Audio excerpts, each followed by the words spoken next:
Statement of unaudited financial results for the quarter and 9 month and ended December 31st, 2020. Standalone results. Interest earned. Total interest earned ABCT. Total quarter ended 31st December 2019 is 41,016 means 4,10,100 4,10,016.63 amount in lakhs. Quarter indent 29 सितंबर 2020, मतलब पिछली quarter का जो result है वो है 3,80,067.91 लाख्स। और quarter ended 2020 जो इस क्वार्टर का रिजल्ट रहा वो ये है 33,95,245.99, मतलब पिछले क्वार्टर से 1.5 तो 15 लाख ज़्यादा है इस क्वार्टर में। इसमें देखते हैं कहाँ कहाँ बढ़ोतरी हुआ है। Interest oblique discount on advances and bills, मतलब इसमें कितनी वृद्धि हुई है। तो पिछले फाइनेंशियल ईयर में सेम क्वार्टर में 2,98,359 था, जो कि इस साल के द्वितीय क्वार्टर में 2,98,173 था, और इस बार जो कि बढ़ करके 3,04,000 हो गया है। और इनकम ऑन इन्वेस्टमेंट, जो इन्होंने इन्वेस्टमेंट कर रखा है उस पर जो इनको इंटरेस्ट मिला है, जो इनकम हुई है, वो पिछले फाइनेंशियल ईयर के इस सेम क्वार्टर में 1,02,868 था, जो कि इस साल के द्वितीय क्वार्टर में केवल 75,997 रहा, और इस साल के थर्ड क्वार्टर में फाइनेंशियल 21 के थर्ड क्वार्टर में 84,413 हुआ। आप देख सकते हैं कि पिछले साल की कंपेरिजन में तो कम रहा, लेकिन इस बार क्वार्टर सेकेंड के कंपेरिजन में 9,000 के आसपास बढ़ा है। Interest on balance with reserve bank on reserve bank of India and other inter bank funds, मतलब जो इन्होंने आरबीआई के पास जो पैसा जमा कर रखा है या अन्य बैंकों को जो पैसा दे रखा है उस पर जो इनको इंटरेस्ट मिला है वो पिछले क्वार्टर में 1,631.97 लाख था, जो कि इस क्वार्टर में 3,088.61 इन लाख है। और जबकि इसी सेम क्वार्टर में पिछले फाइनेंशियल ईयर में 605 था, तो पिछले फाइनेंशियल ईयर की तुलना में तो ये 5 गुना बढ़ा है, और इस पिछले क्वार्टर की तुलना में लगभग 2 गुना की वृद्धि हुई है। अदर इनकम में आते हैं, तो अदर इनकम जो है इनका पिछली बार था 81, पिछले फाइनेंशियल ईयर में सेम क्वार्टर में 81,183.14, और जो कि इस साल के द्वितीय क्वार्टर में जो था वो 42,64.09 का, जबकि इस साल के थर्ड क्वार्टर में जो है अभी का जो 31 दिसंबर तक का जो रिजल्ट है वो 37,42.43, मतलब अदर इनकम इनका घटा है। और other income refer to notes, मतलब जो इनका एडजस्टमेंट हुआ है या कहीं, ये अभी आप देख सकते हैं other income refer to note 5 and 7 notes 5 and 7 ये रहा। नोट्स 5 आप नोट्स 5 देख सकते हैं कि other income includes non fund Other income includes non-funds based income such as commission fees, earning from foreign exchange and derivative transaction, profit and loss और self investment, मतलब इसमें से कोई भी हो सकता है। आप सेवेंथ देखते हैं, सेवेंथ है क्या था, सेवेंथ है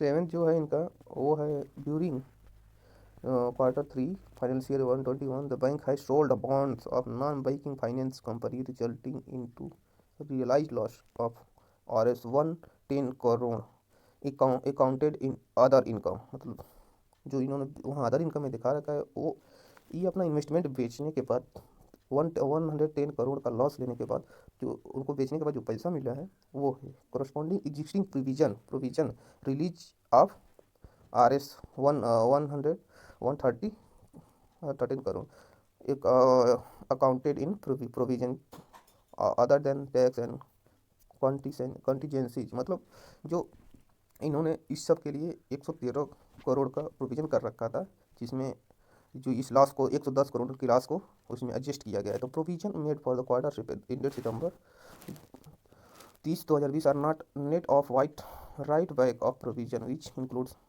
RS 811 large telecom exposure of Q2 financial year 21. Further, during the Q2 financial year 21, banks use subs. अब आते हैं ऊपर स्टोल स्टैंड लोन रिजल्ट्स की तरफ। तो इस तरह से टोटल इनकम जो इनका हुआ है वो हुआ, टोटल इनकम जो इनका है वो है इस फाइनेंशियल ईयर के Q3 में 4,71,172, जिसमें कि 75,916 और 926.26 जो है ये अपना इन्वेस्टमेंट बेचे हैं, उससे इनको अर्न हुआ है। और पिछले क्वार्टर में जो इनकम था वो था 3,96,912 रुपये 21 पैसे 21 इन लॉक्स। फिर पिछले क्वार्टर में जो इनके पास था वो था 4,67,914.34 इन लॉक्स। तो आप यहाँ देख सकते हैं कि इन्वेस्टमेंट बेचने की वजह से इस बार थोड़ा इनका टोटल इनकम थोड़ा ग्रोथ दिखा है, जो कि पिछले क्वार्टर के से नियर अबाउट 75,000 जो कि अदर इनकम में ये शो हो रहा है, उतना ही ग्रोथ है। और पिछली क्वार्टर में भी इन्होंने कुछ अदर इनकम अर्न किया था, में भी हो सकता है इन लोगों ने कुछ बेचा हो या जो भी हो। तो पिछले साल और पिछले साल के Q3 से और इस बार के Q2 से टोटल इनकम में ग्रोथ दिख रहा है। अब इंटरेस्ट एक्सपेंडेड मतलब इन लोगों ने जो पैसे किसी न किसी से ले रखे हैं, RBI से ले रखे हैं या अदर किसी बैंक से ले रखे हैं, तो उस पर जो इन लोगों ने इंटरेस्ट दिया है वो किस पर कितना दिया, तो वो हम देखेंगे। वो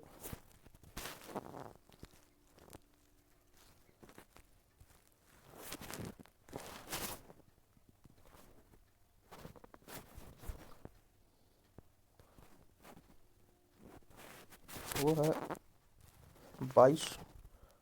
2,20,854.87 इस क्वार्टर का है। पिछले क्वार्टर में था 2,14,095। उसके पिछले क्वार्टर में था 2,56,000। तो सॉरी, पिछले फाइनेंशियल ईयर में था 2,56,580। तो इन्होंने पिछले क्वार्टर की तुलना में तो इस बार इंटरेस्ट ये लोग ज़्यादा पे किए हैं, लेकिन पिछले ईयर की तुलना में इस बार इंटरेस्ट इन्होंने कम पे किया है। टोटल ऑपरेटिंग एक्सपेंसेस जो है employee cost other operating expenses, वो इनका है इस क्वार्टर का 1,84,223.18 इन लाख। और पिछले क्वार्टर का जो था 1,48,591.39 इन लाख। और पिछले फाइनेंशियल ईयर के Q3 का जो रिजल्ट था ईयर ऑन ईयर बेसिस, जो पिछली साल जो इनका रिजल्ट था वो 1,43,154, मतलब एम्प्लॉय कॉस्ट और अदर इनकम पे अदर एक्सपेंसेस जिनका खर्च है वो काफ़ी बढ़ा है इस बार, नियर अबाउट 40,000 इन लाख्स में बढ़ा है। फिर जो कि अब इसमें ये देखते हैं कि बढ़ा कहाँ है। तो एम्प्लॉय कॉस्ट में लगभग 4,000 के आसपास बढ़ा है, जो पिछले क्वार्टर में था 48,868 और इस बार था 52,553। तो मतलब 4,000 तो इधर बढ़ा है। और फिर अदर जो एक्सपेंसेस हैं ऑपरेटिंग एक्सपेंसेस, उसमें जैसे मकान का किराया होगा या अदर अन्य चीज़ें जुड़ी होंगी, तो सारी चीज़ें इस बार ज़्यादा बढ़ी हैं। मतलब पिछले क्वार्टर में था 99,722 इन लाख्स और इस बार है 131,669, जो कि यहीं आप देख सकते हैं 33 के आसपास 1,000 में ग्रोथ यहाँ होगा। टोटल एक्सपेंडिचर है जो इंक्लूडिंग प्रोविजन एंड कॉन्टीजेंसीज, वो है टोटल इनका 4,05,078, और जो कि पिछले क्वार्टर में था 3,62,686। मतलब पिछली क्वार्टर की तुलना में total expenses near about 40,000 growth हुआ है, जो कि एक बैड सिग्नल है। एक्सपेंसेस इस तरह से नहीं बढ़ने चाहिए। पिछले ईयर के सेम क्वार्टर में 3,99,743।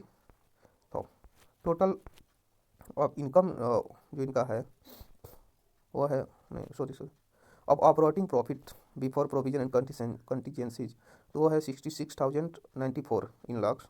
पिछले क्वार्टर में था 4,225 और पिछले फाइनेंशियल ईयर में था 68,170। तो पिछले क्वार्टर से तो ग्रोथ लगभग दोगुना हुआ है, लेकिन पिछले फाइनेंशियल ईयर से थोड़ा कम है।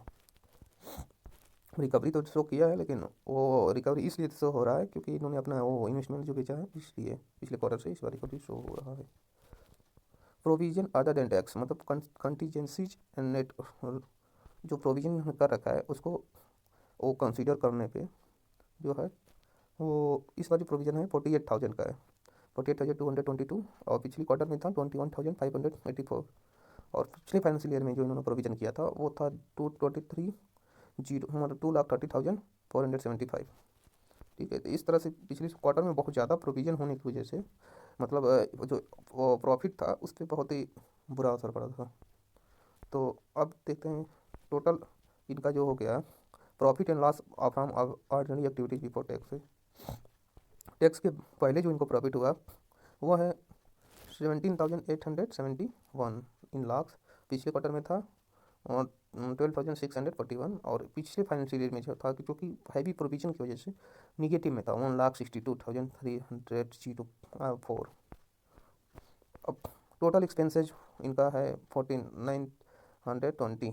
The total net profit and loss from ordinary activities after taxes जो है वो आ रहे हैं 12,951। पिछले क्वार्टर में था 10,141, और पिछले ईयर में तो हैवी प्रोविजन की वजह से निगेटिव नहीं था। तो इस तरह से net profit and loss for the period जो इनका आया है स्टैंड लोन का वो है 12,951, जो कि पिछले क्वार्टर में था 10,141। तो पिछले क्वार्टर से इस क्वार्टर में तो अच्छा ग्रोथ मतलब दिखा है, लेकिन वो ग्रोथ में भी इसलिए भी है कि इन्होंने अपना इन्वेस्टमेंट जो सोल्ड किया है उसकी वजह से ही ग्रोथ दिखा है। बाकी पिछले फाइनेंशियल ईयर में तो प्रॉफिट नहीं था क्योंकि प्रोविजन जो इनका था वो बहुत ही हैवी था, इसलिए निगेटिव में पिछले साल इनका था। अब देखते हैं जो ईपीएस इनका है, जो इनका अमाउंट ऑफ ग्रॉस एनपीएस जो है वो क्या हुआ है, ये कम हुआ है या क्या। देख सकते हैं पिछले क्वार्टर में ग्रॉस एनपीएस था 2,51,136 इन लाख, जो कि पिछले क्वार्टर में घट करके 1,38,611 हुआ था, जो कि अब और घट करके 1,28,924। तो ईपीएस तो घट रहा है, और नेट एनपीएस जो है ईपीएस का सॉरी एनपीएस तो घट रहा है।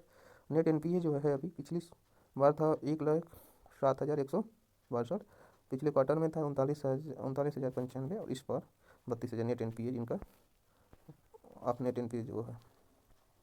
और ईपीएस देखते हैं, बेसिक ईपीएस जो है पिछले फाइनेंशियल ईयर में निगेटिव था, जो कि होना भी चाहिए क्योंकि प्रॉफिट निगेटिव में था, और पिछले क्वार्टर में था 0.18, जो कि अब पिछले क्वार्टर की तुलना में इस पर जो ग्रोथ हुआ है उसको वजह से बढ़ करके 0.23 हुआ है, बेसिक और डाइल्यूटेड दोनों ही। रिटर्न ऑन एसेट जो है पिछली बार तो निगेटिव में होगा ही, इस बार 0.26% पिछले क्वार्टर में था, और इस क्वार्टर में 0.33%। Sorry, thank you guys, you are watching my investing in stock market video. Thank you.